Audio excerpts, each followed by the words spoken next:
दर्शक महानुभाव नमस्कार। तपाईँ तपाईँले हेर्दै हुनुहुन्छ bnpkhबर.com र साथमा म रोशन घरती उपस्थित भएको छु। पछिल्लो समय नेकपा विवाद चर्केर गएको छ। हिजो मात्रै स्थायी समितिको बैठक गर्ने भनेको थियो, तर एक अध्यक्ष केपी शर्मा ओलीले बैठक स्थगित गरिसके पछाडि अर्का अध्यक्ष प्रचण्ड र उनका निकटका नेता झलनाथ खनाल लगायतका नेताहरूसँगको बैठक भइसके पछाडि अझ यो नेकपा फुट्ने कि भन्ने एक प्रकारको आशंका गर्न थालेको छ। यस विषयमा कुराकानी गर्नको लागि सत्तारूढ नेकपाका जानकार व्यक्तित्व वरिष्ठ पत्रकार विनोद त्रिपाठी हुनुहुन्छ। यहाँलाई स्वागत छ। धन्यवाद। हिजो मात्रै स्थायी समितिको बैठक गर्ने भनिया थियो, तर अन्तिममा आएर सम्माननीय प्रधानमन्त्री केपी शर्मा अर्थात् नेकपाको अर्का अध्यक्ष केपी शर्मा ओलीले बैठक स्थगित गरिसके पछाडि प्रचण्ड र उनका निकट झलनाथ खनाल, माधव कुमार नेपाल लगायतका नेताहरूले बैठक गरे। के अब नेकपा फुट्छ भन्ने आशंका छ नि? पहिलो कुरा, नेकपा गठनको प्रक्रियामा हामी जानुपर्ने हुन्छ। यो ठुला दुई पार्टीको एकीकरण भए पछाडिको परिणाम हो। दुईटा ठुला पार्टीहरू एकीकरण भए पछाडि सहमतिको आधारमा लामो समय जान हुँदैन। विश्वमा कहीँ पनि त्यो उदाहरण छैन। त्यसलाई केही समयसम्म चाहिँ सहमतिमा चाहिँ सङ्गठन चलाउने हो। त्यस पछाडि लगत्तै अत्यन्त छिटोभन्दा छिटो चाहिँ महाधिवेशनमा जानु पर्थ्यो। महाधिवेशनमा नेतृत्व या विभिन्न जिम्मेवारी व्यक्तिहरू छनौट भइदिएको भए यो विवाद यति उत्कर्षमा भएर जाने थिएन, किनभने 2 वर्ष पुगेको छ दुई ठुला पार्टीहरू एकीकरण भएको। तत्कालीन एमाले माओवादी त करिब करिब बराबर जस्तै सङ्गठन थिए, केही सिट सङ्ख्यामा एमाले ठुलो थियो। तर उनीहरूको एकीकरण भए पछाडि केही समयलाई चाहिँ उनीहरूले पार्टी सङ्गठनको जुन स्वरूपमा गए त्यसलाई महाधिवेशनसम्म लाने भन्ने मात्रै सहमति थियो। तर यति लामो समयसम्म लैजाने भन्ने कुराहरू कुनै पनि ठुलो पार्टी अथवा जिम्मेवारी पार्टीको हिसाबमा त्यो राजनीतिक हिसाबमा मिल्ने विषय होइन। विवाद किन चर्किँदै गयो भनेदेखि साङ्गठनिक रूपमा जिम्मेवारी पाउने या नपाउने व्यक्तिहरू बिचको द्वन्द्व हो। यसमा नीतिगत कुराहरू छैन, यसमा जिम्मेवारीको मात्रै प्रश्न छ। जो बाहिर बसेका व्यक्तिहरू छन् उहाँहरूको धेरै असन्तुष्टिहरू बाहिर आयो। त्यो असन्तुष्टि बाहिर आउँदै गए पछाडि खास गरी नेतृत्व तहले त्यो जिम्मेवारी दिने या पार्टी कार्यकर्ता या नेताहरूलाई कसरी व्यवस्थापन गर्ने विषयमा चाहिँ ध्यानै पुर्याउन सकेन। त्यो ध्यान पुर्याउन नसक्नुको कारण के थियो भने पार्टीलाई छिटोभन्दा छिटो महाधिवेशन गरेर नेतृत्वबाट गइदिएको भए विवाद यो आफै हल भएर जान्छ, पार्टी फुट्ने थिएन। जब चुनाव सम्पन्न भयो, चुनावमा एक खालको एलायन्स भयो, त्यस पछाडि पार्टी एकीकरण भयो जेठ 1 गते आएर, भनेको 74 सालमा। त्यो एकीकरण पछाडि पार्टीका कार्यकर्ताहरूमा एउटा उत्साह थियो। पार्टीका कार्यकर्ताहरूले जिम्मेवारीको रूपमा चाहिँ आफूलाई चाहिँ निर्वाह गरेर जानु भन्ने चाहिँ शर्त थियो। तर पार्टीको विभाग गठनदेखि लिएर जिम्मेवारीमा दुवै अध्यक्षले कति पनि यसमा चासो दिएको देखिएन। दुईटा अध्यक्षको मात्र व्यक्तिगत रूपमा मेलमिलाप हुने, तर तल्लो कार्यकर्ताहरूसम्मको जिम्मेवारी नदिँदाखेरिको यो छताछुल्लो हुँदै आएर अहिले दुई पार्टीका अध्यक्ष एउटै पार्टीमा भएर पनि दुईटा अध्यक्षमा चाहिँ मनमुटाव भएको छ। तपाईँलाई एउटा कुरा जानकारी गराउँ, कुनै पनि एउटा लार्जेस्ट पार्टीमा दुईटा अध्यक्ष लामो समय भएको विश्वमा कहीँ पनि छैन। सम्भवतः यसरी दुईटा अध्यक्ष रहेर अलग अलग पार्टीको स्वरूपमा रहेर एउटै पार्टीको रूपमा चलेको यो नेपालमा मात्रै यस्तो प्रयोग भएको मैले देखाएको छु। धेरै मुलुकहरूमा केही समयलाई दुईटा सङ्गठनका फोरमहरूलाई, खास गरी तदर्थ कमिटीहरूलाई एकीकरण गरेर दुईटा नेतृत्व सँगै लाने हुन्छ। तर यो त तदर्थ समिति होइन, यो त वैधानिक रूपमा निर्वाचन आयोगमा दर्ता भइसकेको र वैधानिक रूपमै पार्टी सञ्चालन गरिरहेको सबैभन्दा लार्जेस्ट पार्टी थियो। त्यसकारणले दुईटा पार्टी दुईटा अध्यक्ष बिचको कमजोरी यसमा म देख्छु विवादको। यदि समयमै महाधिवेशन गरिदिन सकेको भएदेखि यो सबै हल भएर जाने थियो होइन। सरकारप्रतिका असन्तुष्टि एकातिर थिँदै थिए, तर साङ्गठनिक रूपमा नेकपा चुकिसकेको छ। यसमा उनीहरूले एउटा प्रजातान्त्रिक एउटा शैली भन्छ, त्यो शैलीमा उनीहरू चुकिसकेका छन्। दुईटा अध्यक्ष नै यसमा जिम्मेवारी हो। अब यसको परिणाम के आउँछ भन्ने कुरा हामी फेरि अलिकति केपी शर्मा ओलीलाई मात्रै लगाइन्छ नि? होइन, यसमा केपी ओलीको मात्रै दोष हुँदैन, किनभने हामीले आवाज निस्कँदाखेरि पनि दुईतर्फको टकरावले चाहिँ आवाज निस्कन्छ। त्यस्तै जस्तो पार्टीमा विवाद पनि निस्कने या कहीँ पनि विवाद हुने दुवैतर्फको उति नै दोषीको भागीदार हुन्छ। केपी ओली मात्र दोषी हो भने केपी ओलीसँगको सरकार सञ्चालनका या पार्टी सञ्चालनका प्रक्रियामा भएका असन्तुष्टिहरूलाई अर्को पक्षले पनि यसलाई उजागर गर्ने क्रम मात्रै दुवै पक्ष उति नै कमजोरी हो। केपी ओलीको त सरकार कमजोरीका कुराहरू हामीले बेला बेलामा उठाइरहेका हुन्छौँ। भ्रष्टाचारका महँगीका कुराहरू यो एकछिनलाई छोडौँ। पार्टीको विवादको कुराहरू चाहिँ जुन तपाईँले उठाउनु भएको छ यसमा अलिकति प्रवेश गरौँ। पार्टीले जब नेकपाले चुनावमा मत परिणाम ल्याइसके पछाडिको चाहिँ नि साङ्गठनिक प्रक्रिया थियो र सरकारमा जिम्मेवारीको कुराहरू थियो, त्यसमा केपी ओली पक्षले अलिकति ध्यान दिन सकेन। दुवै पक्षलाई सन्तुलन मिलाएर सरकारको प्रतिनिधित्व मिलाउनु पर्थ्यो, किनभने त्यो पार्टीको साङ्गठनिक रूपमा या मौखिक रूपमा पनि सहमति भएको विषय थियो। तर माधव नेपाल पक्ष पनि उति पनि शक्तिशाली, प्रचण्ड पक्ष पनि उति नै शक्तिशाली भइरहेको तर्फमा केपी ओली पक्षले अत्यन्त इग्नोर गरेको अवस्था थियो। त्यहाँबाट पार्टीको एउटा असन्तुष्टहरू छताछुल्ल भइरहेको थियो। अर्कोतर्फ जनताले उठाएका मागहरू सरकारले सम्बोधन गर्न सकेन भनेर बेला बेलामा पार्टी सरकारभन्दा बाहिर रहेका त्यही पार्टीका नेताहरूले पनि व्यक्त गरिरहेको अवस्था थियो। त्यो भनेको मुख्य रूपमा महँगी बढेको कुरा र भ्रष्टाचार भएको कुरा र बिचौलिया हावी भएको कुरा जुन अरू पार्टीले उठाइरहेका थिए। तर त्योभन्दा बढी जोडतोडका साथ सत्तारूढ नेकपाका बाहिर रहेका चाहिँ नेताहरूले उठाइरहेको अवस्था थियो। त्यो कुरालाई सम्बोधन पनि नगर्नुको कारण पनि पार्टीमा विवादहरूको अझ बढी फराकिलो हुँदै गयो। खास गरी सत्तारूढ नेकपाले के बुझ्न आवश्यक थियो भने सत्ता सञ्चालनको प्रक्रियामा केपी ओली एकलौटी रूपमा गइरहेको भन्ने कुरा पहिले यो विषयमा प्रचण्ड र माधव नेपाल पनि कसरी जानुपर्थ्यो भन्ने तयारीमा जानुपर्थ्यो। पछिल्लो पटक आएर केपी ओलीसँगको विवादलाई मात्र उत्कर्षमा पार्ने काम गरियो। यो परिणाम हामीले समाचारहरू लेख्दै गर्दा या हामीले कतिपय कुराहरू यहीसँग सम्बन्धित कुराहरू अलिकति तर्क गर्दा अनुमानहरू गर्दाखेरि त्यति बेलै भनेका थियौँ पार्टीको यही अवस्था रहे, जर्जर अवस्था आउनसक्छ, 1-2 वर्षभित्र यो चरम उत्कर्षमा जान सक्छ या पार्टी फुट्न सक्छ भन्ने कुराहरू पनि हामीले बेला बेला उठाइरहेका हौँ। मैले यो कुरा गत वर्ष पनि लेखेको थिएँ, भनेको थिएँ। त्यति बेला कयौँ विश्लेषण गर्ने व्यक्तिले पनि यो कुरा करिब सङ्केत गरेको अवस्था थियो। त्यो कुरालाई तिनैजना नेताहरू खास गरी केपी ओली, प्रचण्ड र माधव नेपालले बुझ्न सक्नु भएन। त्यो बुझिदिएको भए त्यति बेला जस्तो तत्कालीन रूपमा चाहिँ कानुन मन्त्री शेरबहादुर तामाङलाई बहिर्गमनको विषयमा चाहिँ कुनै कारण बिना नै केपी ओली सरकारले हटाइदियो, अथवा अरू केही कामका सन्दर्भमा या चाहिँ सरकारले गर्ने चाहिँ विभिन्न निर्णयहरूमा पनि अर्को पक्षलाई सोध्नु पर्छ पर्दैन या भन्ने विषयमा केपी ओली पक्ष अत्यन्त गैरजिम्मेवारी भयो। त गैरजिम्मेवारी त्यति बेला भइरहेको विषयमा त्यति बेलै माधव नेपाल पक्ष या प्रचण्डले त्यही विषयमा चाहिँ एक्सन लिनु पर्थ्यो। तर ती सबै विषयहरू समस्याको चाङ हुँदै हुँदै हुँदै आएपछि यहाँसम्म आइसकेपछि के हो भने जनताको आवाजलाई आधार बनाएर त्यसैमा टेकेर चाहिँ प्रचण्ड माधव नेपाल समूहले अहिले खास गरी केपी ओलीलाई हटाउन खोजिरहेको अवस्था हो। अब केपी ओली हट्नुहुन्छ हुँदैन भन्ने कुरा चाहिँ यो खास गरी राजनीतिक मुद्दा र संवैधानिक कुरा भएको हुनाले हट्न हुँदैन भन्ने कुरा पनि हामीले भन्ने विषय भएन, हट्न हुन्छ यो पनि भन्नु। किन संविधानमा त 5 वर्षसम्म केपी ओलीलाई त्यो राइट छ जसले सरकार सञ्चालन गर्न पाउँछ। तर के भने सरकार सञ्चालनको एउटा मोडालिटीमा एउटा पद्धतिमा 2.5 वर्ष भइसके पछाडि अब तपाईँले चाहिँ सरकार सञ्चालन गर्न सक्नु भएन, अब हट्नुपर्छ भन्ने प्रचण्डको जुन तर्क छ अथवा त्यसरी गइरहेको अवस्था, त्यसरी मलाई लाग्छ नेकपालाई क्षति पनि पुग्न सक्छ। हट्नुपर्छ भनेर भन्नुभयो तर विकल्प अगाडि सार्न सक्नु भएन नि, होइन? राइट, त्यो पनि एउटा हो। जस्तो अहिले जनतामा के प्रश्न उठिरहेको छ भने केपी ओली सरकारले अघि हामीले भनेका मुद्दाहरूमा काम गर्न सकेन, तर ती मुद्दाहरूलाई सम्बोधन गर्न सक्ने नेतृत्व पनि त अहिले तत्काल देखिया छैन। प्रचण्ड पनि एउटा टेस्ट भइसकेको व्यक्ति, माधव नेपाल पनि टेस्ट भइसकेको व्यक्ति, अरू व्यक्ति त प्रधानमन्त्रीको रूपमा चाहिँ तत्काल के अरे एमाले अहिले सारिरहेको अवस्था छैन।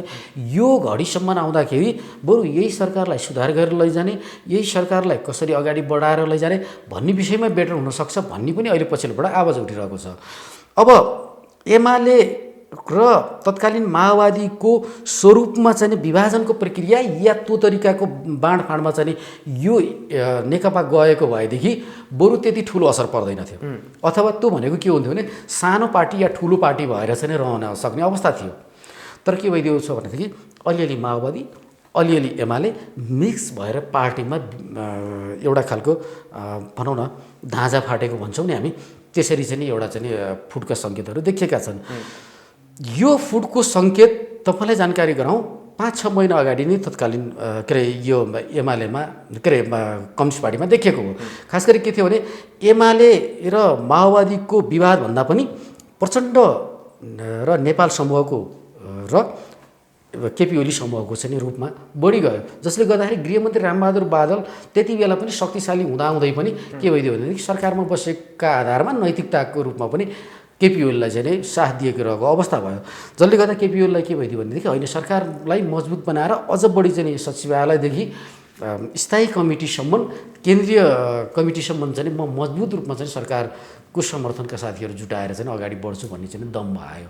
त्यो दम्भ पलाउनुको कारण नै यहाँसम्म आयो। अब यो पार्टी कहाँ गएर विश्राम लिन्छ त, यो विवाद के अब कहाँ गएर चाहिँ टुङ्गिएला भनेर चाहिँ नि तपाईँले प्रश्न गर्नुभयो भने यो पार्टीमा अब दुईवटा सङ्केतहरू स्पष्ट रूपमा देखिया छ। एउटा पार्टी फुट तत्काल हुन सक्ने, एउटा पार्टी फुट नभए पनि अलग अलग तरिकाका स्वरूपमा चाहिँ पार्टी सञ्चालन हुने। यसले मुलुकलाई सबैभन्दा ठुलो पार्टी फुटेर कहिले कहिले के हुन्छ भनेदेखि पार्टी फुटेर पनि मुलुक र जनताको लागि कहिले कहिले फाइदै हुन्छ। यो खालको विवादले सरकारले काम गर्न सक्दैन।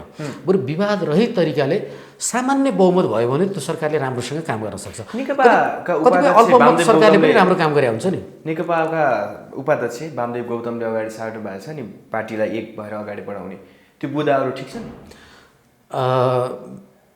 नेकपाको सन्दर्भमा हेर्दाखेरि त अब पार्टी नफुटाउने सन्दर्भमा उहाँले ल्याएका चाहिँ बुदाहरू ठिक हुन्।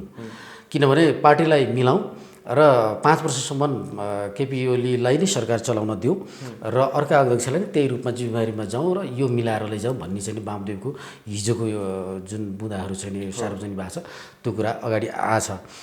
तर अब अवस्था यति जटिल भएर गइसकेको छ कि त्यो कुरा पार्टीको स्थायी कमिटीका साथीहरूले पटक पटक राखिसकेको अवस्था थियो र केपी ओलीलाई दुवैजनाले खास गरी प्रचण्ड र नेपालले पटक पटक भनेको थियो केन्द्रीय कमिटीको बैठक बोलाउँ, तर केपी ओली मानिरहनु भएको छैन। हिजोको केन्द्रीय स्थायी कमिटीको बैठक पनि केपी ओलीले नमान्दै पनि प्रचण्डले चाहिँ बोलाएर बैठक भयो। यो विवादको उत्कर्षको विषयमा केपी ओलीले लचकता देखाउनु भएन भने पार्टी त दसैँसम्म नै जाँदैन, त्योभन्दा अगाडि नै पार्टी फुट्न सक्ने अवस्था छ। किनभने यसमा अब कार्यकर्ताहरूमा पनि एउटा खालको फुटको चाहिँ नि एउटा भावना पलाइसकेको अवस्था छ। किनभने यो मेरो नेता, यो तेरो नेता, यसले गल्ती गर्यो, यसले ठिक गर्यो भनेर जुन जब कार्यकर्तामा पनि विभाजन आइसकेको छ, अब यसले दुवै नेतालाई भनेको प्रचण्ड र नेपाललाई पनि एउटा मनोबल उच्च बनाइरहेको अवस्था छ। केपी ओलीले त के छ भनेदेखि सकभर म पार्टीलाई अगाडि बढाइरहन्छु, सरकारलाई अगाडि बढाइरहन्छु, यदि यिनीहरू मानेन भने पार्टी फुटाएर पनि म सरकार छोड्दिनँ भन्ने चाहिँ अहिलेसम्मको लक्षण देखिन्छ। तर केपी ओलीको यो खालको जिद्दीपन, खास गरी यो खालको अडान नभनौँ, यो जिद्दीले चाहिँ नेकपालाई ठुलो नोक्सान पुर्याउने अवस्था छ। हामीले यो पहिले पनि हामीले सङ्केत गरेको हो। किनभने केही मुद्दाहरू छन् जसले पार्टीलाई भन्दा पनि पार्टीको साङ्गठनिक स्वरूपलाई केपी ओलीले इग्नोर गरिरहेको अवस्था छ। नियुक्तिको प्रक्रिया या जिम्मेवारीको कुराहरूमा त्यो कुराहरू पटक पटक चाहिँ माधव नेपाल र प्रचण्डहरूले चाहिँ उठाइरहेको अवस्था थियो। त्यो कुरालाई अब अहिले त हुँदाहुँदै केपी ओलीले स्थायी कमिटीको बैठक पनि बोलाउन मानिरहनु भएको छैन। यसले के बनाइदिन्छ भनेदेखि त्यो पार्टीको विरोधलाई फेस गर्नको लागि चाहिँ नि केपी ओलीमा अब कठिनको अवस्था छ।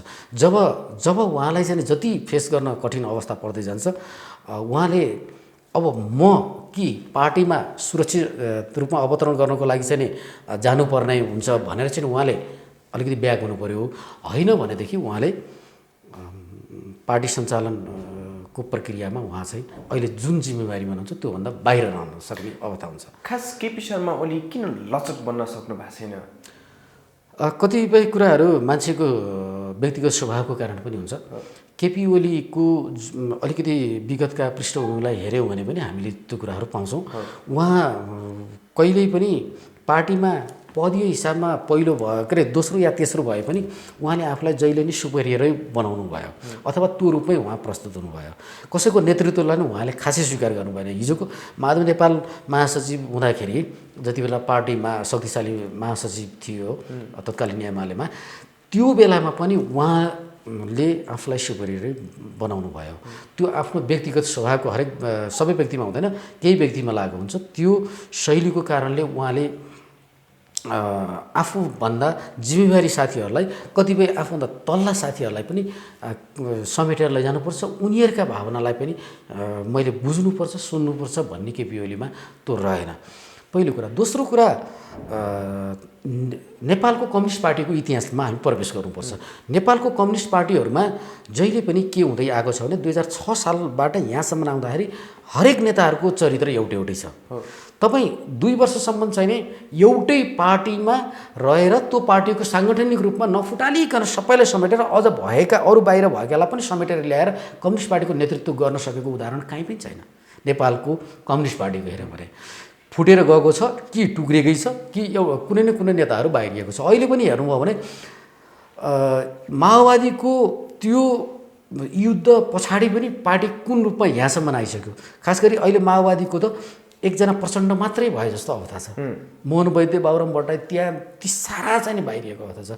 एमालेको पनि हामीले हेऱ्यौँ भने तत्कालीन एमालेका चाहिँ कति सिनियर नेताहरू, सिपी मैनाली, राधाकृष्ण मैनाली लगायतका थुप्रै नेताहरू चाहिँ नि बाहिर हुनुहुन्छ। पार्टीमा पार्टी फुटको श्रृङ्खला यो नेपाल कम्युनिस्ट पार्टीको सबैभन्दा पहिलो समस्या हो। यो रोग उहाँहरूमा किन 5 वर्षसम्म सरकार टिक्नु हुँदैन, यो प्रश्न त यो पार्टीको चाहिँ स्वरूपलाई हेऱ्यो भने पनि हामी बुझ्न सक्छौँ। पार्टीलाई एक ढिक्का बनाएर अगाडि लैजाने क्रममा या आन्दोलन गर्ने क्रममा या विपक्षीसँग लड्ने क्रममा चाहिँ उहाँहरूको रूपमा एक भावना आउँछ। जब पार्टी एक हुन्छ वा चाहिँ उहाँहरूले चाहिँ चुनाव जित्नुहुन्छ अनि त्यसपछि उहाँहरूमा पदीय रूपमा चाहिँ एकदम झगडाहरू सुरु हुन्छ। 40 सालको मा पनि हेऱ्यौँ भने 40 साल र 50 सालको बिचमा हेऱ्यौँ भने त्यति बेला 15वटा पार्टीमै विभाजन भए यिनै नेताहरू। त्यसपछि 50 सालमा आएर अलिकति एकीकरण भयो। त्यो चुनावको संसदीय प्रक्रियाले पनि उहाँहरूलाई अलिकति समेट्यो। तर 54 सालमा आएर तत्कालीन एमाले त फुटिहाल्यो। अरू थुप्रै पार्टीहरू पनि टुक्रिँदै गए। युद्धमै भएर पनि तत्कालीन माओवादीका कतिपय नेताहरू बाहिरिएको अवस्था भयो। त्यो भएर यो कम्युनिस्टको जुन चरित्र छ चरित्र अनुसार चाहिँ नेकपाको अहिलेको चरित्रको परिणाम हो। त्यही चरित्रको आधारमा अहिलेका हाम्रा यी नेताहरूलाई, खास गरी नेकपाका यी नेताहरूलाई हामीले विश्लेषण गर्न सक्छौँ। मलाई लाग्छ यो नौलो र अनौठो कुरै होइन। किन चाहिँ सरकार चलाउन पाउँदै गर्दा यति धेरै बहुमत र यति धेरै बलियो सरकार हुँदै गर्दा केपी ओलीमा अस्थिरता भएको, किन पार्टीमा चाहिँ सहमतिको आधारमा पार्टी सञ्चालन र सरकारको प्रक्रियामा जान नसक्नु भएको भनेर क्वेसन जुन पटक पटक उठिरहेको छ, यो कम्युनिस्ट चरित्र हो। कम्युनिस्ट चरित्रमा यस्तो अस्थिरता हुन्छ। तपाईँले केही मागहरू उठाउनु भयो भने त मागहरू सुन्ने चलनै हुँदैन। र सबैभन्दा कम्युनिस्टहरूको अर्को नराम्रो गुण भनेको जनतालाई जुन मागहरू अगाडि सारेर चाहिँ नि उहाँ राजनीति गरेर उनीहरू आइरहेका हुन्छन् त्यसको विपरीत कामहरू भएको हुन्छ र विश्वमा कम्युनिस्ट सिद्धिएको हुन्छ। तर हामीले चीनलाई अलिकति म विश्वको उसमा भनौँ चीनभन्दा बाहेकका देशहरूमा प्रवेश गऱ्यौँ भने पनि त्यो कुरा हामीले प्रशस्त उदाहरणहरू देख्न सक्छौँ। भेनेजुलाको उदाहरण हेऱ्यौँ भने अहिले पनि सबैभन्दा बढी द्वन्द्वमा फँसिरहेको अवस्था छ। क्युबाको हेऱ्यौँ भने त तपाईँ हाम्रो नेपालको भन्दा बढी गरिब प्रतिशत छ त्यहाँ भौतिक केही विकासलाई हेऱ्यौँ भने। अहिले कम्युनिस्टै शासन भएको हेर्ने भने भियतनामलाई हेऱ्यौँ भने त त्यहाँ अहिले पनि महँगी यति धेरै महँगी छ। तपाईँले त्यो त्यहाँको मुद्राको अवमूल्यन सुन्नुभयो भनेदेखि अथवा भोग्नुभयो भनेदेखि यति खराब छ कि तपाईँले यति धेरै चाहिँ नि त्यो पैसा लिएर जानुपर्छ। एक झोला पैसा लिएर जाँदाखेरि तपाईँले एक झोला तरकारी पाउनुहुन्छ। त्यहाँको मुद्रा त्यति अवमूल्यन छ। नेपालमा पनि अहिले तपाईँले हेर्नु भने काङ्ग्रेसको पालामा पनि विकास त भएको होइन नि त, भ्रष्टाचार भएको थियो। काङ्ग्रेसका नेताहरूले पनि देशमा केही पनि गर्न सकेनन्। तर मूल्य वृद्धिको अनुपात हेर्नुभयो भने त्यो बेला र अहिलेको बेलामा नेपाल राष्ट्र बैङ्कको तुलना हेर्नुभयो भने कतिपय वस्तुमा त 100% मूल्य वृद्धि भएको छ। विश्वमा मूल्य वृद्धिको एउटा सिस्टम हुन्छ। जस्तो पेट्रोलियम पदार्थको एउटा अन्तर्राष्ट्रिय मूल्य निर्धारण गरिएको हुन्छ र सुन आयातित वस्तु भएको हुनाले त्यसको पनि अन्तर्राष्ट्रिय मूल्यमा हामी जाने हो। त्योभन्दा बाहेक आन्तरिक चाहिँ स्रोत साधनहरूमा जति छ नि त्यसमा मूल्य वृद्धि भनेको यो कम्युनिस्ट सरकारको सबैभन्दा बढी खराब पक्ष हो। अहिलेकै घडीमा हेरौँ अथवा 2 वर्ष अगाडि जति बेला केपी ओली सरकार गठन भएको उसमा हेऱ्यौँ भने पनि जनताको असन्तुष्टि कहाँ गएर मूल्य वृद्धि रोकन भनेर दिनदिनै माइती गर्न जाने गयो। तर केपी ओली सरकारले सुनेन। यिनै कृषि मन्त्री जो कृषि मन्त्री फेरि पछिल्लो पटक आएर घनश्याम भुसाल चाहिँ कृषि मन्त्री भयो जसले समाजवादको सबैभन्दा बढी रटान लगाउनु भयो। तपाईँ हामीले पनि सुन्यौँ घनश्याम भुसालहरू मन्त्री भए त केही न केही गर्थे, योगेश भट्टराईहरू केही पनि गरे। उनीहरूले किन गरेनन्? किनकि उनीहरूमा कम्युनिस्ट गुण थियो। कम्युनिस्ट गुण भएकोले त कहिले पनि गर्दैन भन्ने कुरा विश्वमा 45वटा कम्युनिस्ट फेल भएका मुलुकहरूको उदाहरण देख्न सक्छौँ। कतिपय मुलुकहरू त बल्ल तल्ल उठ्दैछन् जुन प्रजातान्त्रिक बाटोमा सुरु भए र कम्युनिस्टबाटै अझै पनि रुमैलिएका मुलुकहरू ती सबै फेल भएर गए र अहिले मूल्य वृद्धि यसरी बढेको छ। सामान्य तरकारी किसानले 5, 10, 15 रुपियाँमा बिक्री गरेको चाहिँ यो अहिले हरियो तरकारी 90 रुपियाँ किलो, 100 रुपियाँ किलोमा चाहिँ तपाईँ हाम्रो भान्सामा आइपुग्छ। त्यो बिचमा त्यत्रो मूल्य वृद्धि किन गरियो भनेदेखि यो नेपाल, खासै नेपाल कम्युनिस्ट पार्टी मात्रै नहुन विश्वमा कम्युनिस्ट पार्टीले गर्ने भनेको दुईवटा हो। एउटा बिचौलिया उनीहरूले पाल्ने र अर्को आफ्ना कार्यकर्ताहरू हरेक च्यानलहरूमा भर्ती गर्ने। तिनीहरूलाई पालन पोषणको लागि के गरिन्छ, त्यहीँबाट पैसा तानिन्छ, त्यहीँबाट चन्दा उठाइन्छ। पहिला हामीले सुन्दै थियौँ सरकार बाहिर हुँदाखेरि कम्युनिस्ट पार्टीले के गर्थ्यो, चन्दा उठाउँथ्यो, जनताबाट चन्दा उठाउँथ्यो, मारेर उठाउँथ्यो, पिटेर उठाउँथ्यो, फकाएर उठाउँथ्यो, केही न केही प्रलोभन गरेर चन्दा उठाउँथ्यो। अहिले त्यो रूपान्तरित भएर के गरियो, सरकारमा भएका हरेक स्रोत साधन र ती निकायहरूमा चाहिँ उनीहरूले पैसा उठाउँछन् र उनीहरूले बिचौलिया र कार्यकर्ता पालेका हुन्छन्। त्यो पाल्नको लागि त पैसा निकाल्नु पर्यो। पैसा निकाल्नको लागि घनश्याम भुसालहरू जस्ता मन्त्रीहरूले बिचौलिया पालेका छन्। ती बिचौलिया पाल्नको लागि के गर्नु पर्यो, कृषकबाट एउटा कृषकको बारीबाट आएको 20 रुपियाँको चाहिँ घिरौँला अहिले तपाईँको 100 रुपियाँ केजी छ। यो बेलामा चाहिँ कृषकका तरकारीहरू बारीमा बिक्री नभएर चाहिँ मिल्किएको अवस्था छ। अहिले 5-10 रुपियाँमा कसैले चाहिँ लगिदियो भने पनि म बेच्थेँ भनेर कृषकले हुन्छ त्यो सबै उठाएर चाहिँ बिचौलियाले ल्याउँछ 5-10 रुपियाँमा दिएर, त्यसपछि कालीमाटीसम्म या बजारको चाहिँ मेन तरकारी बजारमा आइपुग्दा र तपाईँ हामीले खुद्रा मूल्यमा किन्दै गर्दा त्यो यति प्रतिशत वृद्धि भएको हुन्छ, 300-400% तरकारीमा मूल्य वृद्धि हुन्छ। विश्वमा कहीँ यस्तो मुलुक छ? तपाईँको सबैभन्दा गरिब देशहरू भएका अफ्रिकन कन्ट्रीहरूमा पनि यस्तो मूल्य वृद्धि छैन।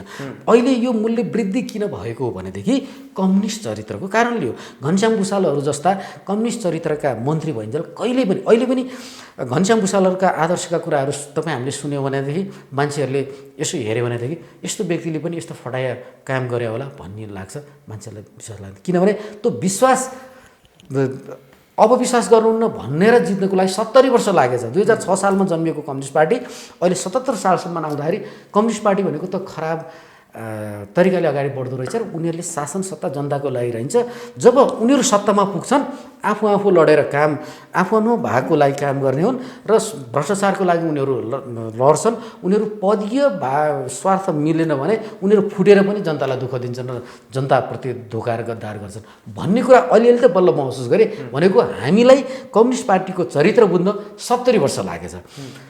यसको मतलब के थियो भनेदेखि यो कम्युनिस्ट पार्टीहरूले गर्ने यो हो। यो विषयमा यदि यिनीहरू रूपान्तरित भएनन् भनेदेखि हामीले भोटै दिनुहुन्न र यिनीहरूलाई हामीले सत्तामा पुर्याउनुहुन्न भन्ने कुरा जनताले बुझ्नु पर्थ्यो। जुन कुरा विश्वका अरू देशका मुलुकहरूले 40 को दशकमा बुझेर उनीहरू रूपान्तरित भए। जापानमा पनि कम्युनिस्ट थियो, जापानमा कुनै बेला एकदमै शक्तिशाली कम्युनिस्ट थियो हैन। तर के भइदियो भने उनीहरूले कम्युनिस्ट पार्टीका सिद्धान्त मात्र परिवर्तन गरेनन्, उनीहरू कम्युनिस्ट पार्टीका ती नेताहरूले पार्टीको नामै परिवर्तन गरे। किन जनतालाई कम्युनिस्ट पार्टी मार्क्स लेनिन माओ भन्ने नामै एकदमै दिक्क लाग्यो। उनीहरूको कारणले जनतामा एकदमै नैराश्यता भएपछि विकसित मुलुकमा भएका कम्युनिस्ट पार्टी सिद्धान्त त रूपान्तरित भए, नाममा पनि रूपान्तरित भए र उनीहरूले कामलाई पनि चाहिँ राम्रो बनाउँदै गए। संयुक्त सरकार त कम्युनिस्ट पार्टी पनि जापानमा चाहिँ यद्यपि थिँदै थियो। त्यो हुनाले हामीले अहिले पनि विश्वमा धेरै मुलुकहरूमा हेऱ्यो भने खास गरी चाइनाभन्दा बाहेक चाइनाले त एउटा खालको मोडल ल्याएको जुन मोडलमा टेकेर उनीहरू सफल भएका हुन्। र नेपालको कम्युनिस्ट पार्टी के भइदियो भनेदेखि सिद्धान्त आयात गरियो तर विकासका मोडलहरू आयात गरिएन। विकासका मोडलहरू आयात गर्नु पर्थ्यो नि। विकसित मुलुकले के राम्रो काम गरेछ। एउटा सडकको कुरा तपाईँ हामीले हेर्न सक्छौँ। सडक निर्माणको प्रक्रिया यो लकडाउनको 4 महिना अवधिमा काठमाडौँ चाहिँ यति राम्रो बनाउनु पर्थ्यो तर बाहिर के आइदियो, अलिअलि चाहिँ यसो गरेको देखाएर लकडाउनमा चाहिँ सरकारले केही गर्यो भने अहिले तपाईँ हामीले सडक हेरौँ त सारा धुलो सारा हिलो भएको सडक पनि फुटेको छ। त्यो रत्नपार्कदेखि लिएर यी सबै बाटो यो 4 महिनामा कम्प्लिट बनाउनु पर्थ्यो। हजारौँ किलोमिटर सडक विकसित मुलुकमा रातारात 1-2 हप्ताभित्र चाहिँ त्यसलाई कति चिल्लो बनाइन्छ। तर त्यो सल्लाह त्यो योजना सरकारलाई न दिने मान्छे भए न सरकारमा भएका मान्छेले बुझे। त्यसकारणले यी यावत कमजोरी यावत कारणले गर्दा अहिले सरकारमा भएको नेकपा जनताको लागि साह्रै बढी हानिकारक भइरहेको अवस्था छ। यसले जनताका यी आवाजहरू यी असन्तुष्टिका आवाजहरूमा टेकेर सरकारमा नभएको पक्ष जो प्रचण्ड माधव नेपाल पक्ष छ उनीहरूले पनि केपी ओलीलाई चाहिँ नि दिनदिनै दोषारोपण गरिरहेका छन्। यसमा त जिम्मेवारी सबैको हो नि त। सत्तामा रहेको दल जो हरेक पार्टी के अरे सदस्य छन्, मन्त्री भए पनि नभए पनि सबै दल नेताहरूले जिम्मा लिनु पर्थ्यो। तपाईँले भन्नुभएको थियो काङ्ग्रेस र राजाले लुट्न नसकेको देश कम्युनिस्टले 2 वर्षभित्र लुटे भनेर पहिले भन्नुभएको थियो। यो त हामीले तथ्याङ्कको आधारमा भनेको कुरा हो। किनभनेदेखि 48 सालबाट नेपाली काङ्ग्रेसले बिचमा संयुक्त सरकार गर्दा पनि जुन सरकार चलाउँदै आयो, 63 साल पछाडि जुन शान्ति प्रक्रिया आएर गणतन्त्र आए पछाडि त्यहाँभन्दा अगाडि एक खालको सरकारमा भनौँ न नेपालको राज्य सत्तामा काङ्ग्रेसको पकड थियो। त्यो बिचमा भएको राज्यको प्रगति र दुर्गतिलाई तुलना गरेर हेऱ्यो भनेदेखि पछिल्लो पटक जति पनि कम्युनिस्ट पार्टीका सरकारहरू बने ती सबै तथ्याङ्कको आधारमा मैले व्यक्त गरेको थिएँ। तपाईँले अहिले पनि तथ्याङ्कगत रूपमा हेर्नुभयो भनेदेखि नेपालमा विकासका मोडेलहरू र विकासका जति पनि अहिले पनि राष्ट्रिय गौरवका आयोजनाहरू जति पनि तयार भयो नि त्यो 63 सालभन्दा अगाडि थिए। तपाईँले अहिले पनि हुन्न। अब धेरै पुराना विकासका कुराहरू हेऱ्यो भने त त्यो पञ्चायतकालमा बनेका थिए, जुन तपाईँ हामी ठुल्ठुला राजमार्गमा हिँड्छौँ। बहुदल आए पछाडि अहिले भएका राजमार्गहरू जत्रा सडक भनेको तपाईँले कहीँ देखाउन सक्नुहुन्छ? छैन, पञ्चायतकालमै बने। त्यस पछाडि नेपाली काङ्ग्रेसको पालामा आएर अलिअलि विकासको सुरुवात हुँदै थियो। त्यति बेला पनि पार्टीको आन्तरिक द्वन्द्व जुन अहिले कम्युनिस्ट पार्टीको भन्दा केही कम थियो, तर यही नै हो शैली जुन काङ्ग्रेसले नै गर्यो। तर विकासका मोडलहरूमा काङ्ग्रेस पनि प्रवेश गर्नै सकेन। त्यो असन्तुष्टिमा टेकेर खास गरी नेकपाले भोट पाइरहेको अवस्था थियो र काङ्ग्रेसले त गरेन। अब कम्युनिस्ट पार्टीलाई दिएर हामीले हेरौँ न भनेर जब जनताले भने र कम्युनिस्ट पार्टी सरकारमा आयो, सानो अवधिमा थोरै अवधिमा पनि कम्युनिस्ट पार्टीले राज्यद्रोह यति धेरै गरिदियो कि महालेखा परीक्षकको रिपोर्ट हेर्नुभयो, नेपाल राष्ट्र बैङ्कको तथ्याङ्कहरू हेर्नुभयो या तपाईँले अख्तियार दुरुपयोग अनुसन्धानका रिपोर्टहरू हेर्नुभयो, सम्पत्ति शुद्धिकरणमा हेर्नुभयो भने सबैभन्दा बढी नेपालको कम्युनिस्ट पार्टीको सरकार हुँदाखेरि नियुक्ति भएका व्यक्ति, उनीहरूका नेता, तिनीहरूका व्यक्तिहरूको सम्पत्ति थुप्रिएको आधारमा चाहिँ देख्न सकिन्छ। त्यसकारणले अहिले पनि तुलनात्मक रूपमा हेऱ्यो भने विकास कमजोर छ, तर भ्रष्टाचार र देश लुटको चाहिँ काम एकदमै तीव्र गतिमा भइरहेको छ। नेपालको कम्युनिस्ट पार्टीले के गरिदियो भनेदेखि जुन सादा जनता, यस्तो गरिब मुलुकमा त के छ भनेदेखि विपन्न जनता र चाहिँ सोझा जनता, खास गरी अशिक्षित जनतालाई चाहिँ प्रलोभन पार्न सजिलो हुन्छ। कम्युनिस्ट पार्टी हाबी भएको भने हरेक मुलुकमा तपाईँले त्यही देख्न सक्नुहुन्छ, जहाँ गरिबी छ त्यहाँ कम्युनिस्ट पार्टीको हाबी हुने हो। अनि के भइदियो, दुर्गम जिल्लाबाट दुर्गम भेगबाट चाहिँ नेताहरू चाहिँ सहर पसेर राजनीति गर्छन्, उनीहरू कम्युनिस्ट पार्टीका नेता हुन्छन्।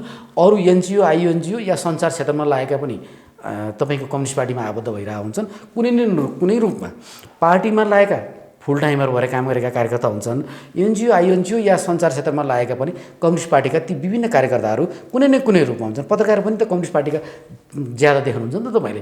किन देख्नुहुन्छ भनेदेखि साङ्गठनिक मोडलमा नेपाल कम्युनिस्ट पार्टी सबैभन्दा अगाडि भयो र दुर्गम भेगका जनतालाई चाहिँ उनीहरूलाई समेट्न सजिलो भयो। किन दुःख पाएका थिए, अशिक्षा थियो, गरिबी थियो, अथवा पछिल्लो पटक शिक्षा पाएका शिक्षित व्यक्तिहरू पनि के भइदियो भने त्यो फाइदाको कारणले, फाइदा लिने कारणले, फाइदाको र स्वार्थको कारणले उनीहरू कम्युनिस्ट पार्टीमा रहिरहे र अहिले छ्याङ्ग त भयो नि। कम्युनिस्ट पार्टी भनेको यो केही पनि गर्दो रहेछ, यति धेरै महँगो बढाउँदो रहेछ, राज्यद्रोह गरेर सक्दो रहेछ, पदको बाँडफाँडमै यिनीहरू यसरी चाहिँ झगडा गरेर चाहिँ यत्रो मनमुटाव हुँदो रहेछ। तपाईँलाई एउटा मात्रै उदाहरण म दिन चाहन्छु। कोरोना भाइरस नियन्त्रण समन्वय उच्चस्तरीय समितिका संयोजक उप प्रधानमन्त्री तथा रक्षा मन्त्री ईश्वर पोखरेल हुनुभयो। त्यो समितिले जम्मा 3 महिनाको अवधिमा 10 अर्ब रुपियाँ सक्यो भनेर सार्वजनिक गर्यो। तपाईँ हामी जस्तै नागरिक समाजले चाहिँ आवाज जब उठायो, होइन 10 अर्ब होइन 8.5 अर्ब हो भन्यो, त्यो बाँकी रहेको त्यो 2.5 अर्ब कहाँ गयो? त्यो पैसा त घट्यो नि। अझ यो विरोध त बढ्दै गएको भए त उनीहरूको 7 अर्ब 6 अर्ब 6मा आखिरमा त्यो पैसा त खर्चै भएर हुन्छ। खर्च नभएको पैसा कहाँ गयो? नेताहरूको खल्तीमा गयो। उनीहरूले यो पैसा यसरी लुटे कि कोरोना भाइरस जस्तो महामारी विश्वमा फैलिएको छ, जनतालाई सताएको छ। हरेक हिसाबले लकडाउनले चाहिँ जनताले भोकै भएका छन्, व्यवसाय गर्न पाएका छैनन्, रोजगारको अवस्था यति जटिल छ। यस्तो बेलामा पनि यो राज्य दोहोरेर यस्तो लुट गर्छन् भनेदेखि यो सरकारबाट तपाईँ आश गर्नुहुन्छ? यो सरकारबाट तपाईँले आश गर्नु भनेको तपाईँले कहिल्यै पनि कुनै पनि एउटा तपाईँले भन्नु मरुभूमिमा तपाईँले चाहिँ पानी निकाल्न खोजे जस्तै हो, त्यो सम्भावनै छैन। त्यसकारणले यो सरकारले जे अहिलेसम्म गर्दै आयो ती सबैका आधारमा सरकार त एक सेकेन्ड पनि यो सरकार रहन हुँदैन, सरकार परिवर्तन हुनुपर्छ, सरकारको नेतृत्व परिवर्तन हुनुपर्छ भनेर माधव नेपाल र प्रचण्डहरूले चाहिँ यो सवाल उठाउने कि नउठाउने उनीहरूले पनि उठाउन मिल्छ। तर उनीहरूका मन्त्री पनि त सरकारमा छन्, उनीहरू पनि सरकारमा जिम्मेवारी व्यक्ति हुन्। यो कुरा सरकारभित्र उठाएर किन अगाडि गएनन्? र उनीहरूको चरित्र पनि त हामीले देखाएको छौँ, प्रचण्डहरूले पनि सरकार चलाइरहेका हुन्। त्यस कारणले हेर्नुहोस्, यो सरकार 5 वर्ष त बाध्यता रूपमा चाहिँ यसै चल्न पायो, या प्रचण्ड आउन् या केपी ओली हटुन्, यो कुरा महत्त्वपूर्ण कुरा रहेन। तर अब राजनीतिक रूपमा कसले सरकार चलाउन पाउने, नेतृत्व कसले लिने र अब राजनीति निर्णय कसरी गर्ने र हामीले भोट कसलाई दिन हुँदो रहेछ, कसलाई दिन हुनुहुन्छ भन्ने कुरा जनताले सोच्ने बेला आएको छ। जनताले चाहिँ यसलाई फैसला गर्ने बेला आएको छ। जनताको फैसला भनेको त्यो भोट दिने बेलामा हो। भोट दिँदाखेरि सोच विचार गर्नुपर्छ। हामी प्रलोभनमा नि पर्नुहुन्न, डरमा नि पर्नुहुन्न र कुनै पार्टीको लैलैमा लाग्नुहुन्न भन्ने कुरा जनताले अब बुझ्नुपर्छ। अब यसरी नै विवाद बढ्दै गयो भने नेकपा फुट्ने सम्भावना एकदमै ज्यादै छ हैन? नेकपा मैले अघि नै भनिहालेँ, नेकपा फुट्ने आधारहरू धेरै देखिए, नफुट्ने आधारहरू कम छन्। अब किनभनेदेखि यो जुन प्रकारको विवाद छ अहिले, मैले तपाईँलाई एउटा कुरा सानो अवगत गराउँ। चैतमा नेकपा फुट्दैछ भन्ने कुरा पनि मैले सङ्गत गरेको थिएँ। त्यति बेला मेरो अनुमान थियो त्यो कुरा, किन हामीले अनुमान गर्ने विश्लेषण या चाहिँ त्यो विश्लेषण गर्ने भनेको हुन या सक्छ या नहुन सक्छ भन्ने कुराहरू हो। चैतमा त्यो कुरा किन मैले भनेको थिएँ भनेदेखि माघबाट त्यो पार्टीभित्रको दुईवटा सङ्गठनले आफ्नो आफ्नो जुन प्रकारको तयारी गरेका थिए, त्यो तयारीका आधारमा मैले भनेको थिएँ। कतिपय जिल्लाहरूमा त प्रचण्ड माधव नेपालको समानान्तर समितिहरू पनि तयार भएको थियो, कतिपय मिटिङहरू अलग अलग भएर उनीहरू गइरहेको अवस्था थियो। त्यो आधारमा उनीहरूले चैत 24 गतेलाई नै टार्गेट बनाइरहेको अवस्था थियो। चैत 24 गते केपी ओलीलाई वार्निङ गर्ने र केपी ओलीले यी शर्तहरू नमानेदेखि कम्तीमा पार्टीले यसरी विभाजन गरेर लान सकिन्छ भन्ने विषयमा पनि प्रचण्ड माधव नेपालको तयारी भइरहेको थियो। त्यो तयारी उनीहरूको चल्दै गर्दाखेरि चैतमा चाहिँ कोरोना भाइरसको अत्यन्त जटिल अवस्था आयो। त्यस पछाडि जनताको त्यो कुराहरूलाई पनि हेरेर प्रचण्ड माधव नेपालले त्यो राजनीतिक मुद्दालाई थामथुम पारेर केही समयलाई सेलाएको अवस्था हो। त्यो सेलाइरहेको अवस्था भित्रभित्र त के थियो, भुसको आगो चाहिँ फैलिरहेको थियो, भित्रभित्र चाहिँ त्यसले चाहिँ डढाइरहेको थियो। साङ्गठनिक रूपमा पनि पार्टी एकीकरणको चाहिँ स्वरूप बनेकै थिएन। एकीकरण हुनको लागि त एकदमै फुट्दै नफुट्ने तरिकाले जोडिनु पर्थ्यो नि त, तर त्यो नै अलग अलग तरिकाले गइरहेको अवस्था थियो। त्यो भनेको मैले अघि सुरु नै भने महाधिवेशन गरेर निर्वाचित हरेक सदस्य भइदिएको भए हार्ने व्यक्तिले चित्त बुझाउँथ्यो, अथवा पार्टीभन्दा बाहिर जिम्मेवारी कम हुने साथीले पनि चित्त बुझाउँथ्यो। अहिले त के भइरहेको छ भनेदेखि सहमतिको आधारमा जिम्मेवारी लिएको व्यक्तिले यत्र ठुला कुरा गर्ने, मैले जिम्मेवारी नपाउने, योभन्दा म के कम हुँ भन्ने जुन मनोभावना चाहिँ त्यहाँ पार्टीको भन्दा बाहिर भएका नेताहरूमा छ, त्यो महाधिवेशन नहुनुको परिणाम हो।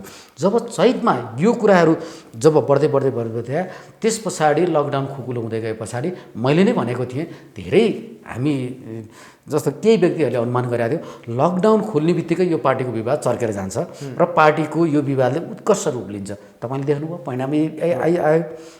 अब पार्टी विभाजनका प्रक्रिया जबसम्म दुई पक्ष यो यिनका मुद्दाहरूमा, मैले भने मुद्दाका विषयमा नीतिगत रूपमा केही छैन, पदीय रूपमा मात्रै हो। तैँले कति वर्षसम्म प्रधानमन्त्री चलाउने, मैले किन पाइनँ भन्ने विषयमा यिनीहरूको चाहिँ विवाद भइरहेको अवस्था छ। त्यो यो विवादको लागि एउटा पक्ष त लचक हुनैपर्छ, तर सम्भावना छैन। लचकता दुवै पक्षले देखाउने सम्भावना छैन। यो विवाद जुन प्रकारको विवाद यिनीहरूले गरिरहेका छन्, यो विवाद भनेको पार्टी फुडको सङ्घारमै पुगेको हामीले बुझ्नुपर्छ। र यदि पार्टी फुटेन भने पनि यो पार्टी सञ्चालन हुन सक्दैन। जुन प्रकारको विवाद छ, यो विवादले चाहिँ पार्टी अगाडि बढ्ने सम्भावनै छैन।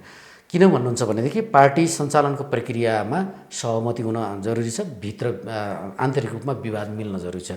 आन्तरिक रूपमा विवाद चर्केर पार्टी अगाडि बढ्ने त कुरै आउँदैन। दुईटा अध्यक्षले आफूले दुईटालाई पाइलट घोषणा गरेर सफल रूपमा चाहिँ प्लेनलाई होइन उडाएर त्यसलाई सफल रूपमा हामी अवतरण गर्छौँ भनेर छन्, यिनीहरू सफल रूपमा जाँदैनन्। म अहिले पनि भनौँ यो विवादको जुन श्रृङ्खला छ, विवादको जुन चरणहरू आइरहेछ, पार्टी समयमै फुट्यो भने नेकपालाई कम नोक्सान हुन्छ, तर ढिलो भयो भने यो पार्टीको नोक्सान ज्यादा हुन्छ। ढिलो हुनु भनेको पार्टी धराशायी हुनु हो, नेपालको कम्युनिस्ट राजनीतिमै ठुलो असर पुग्नु हो। पार्टी कहिले कहिले तपाईँलाई एउटा जानकारी गरौँ, नेपाली काङ्ग्रेस पनि त टुक्रिया हो नि त। नेपाली काङ्ग्रेस पनि ठ्याक्कै आधा आधा भएको थियो, तर काङ्ग्रेसको राजनीति त्यो टुक्राउँदैमा त यहाँसम्म आइपुग्दा कुनै नोक्सान भएन नि त।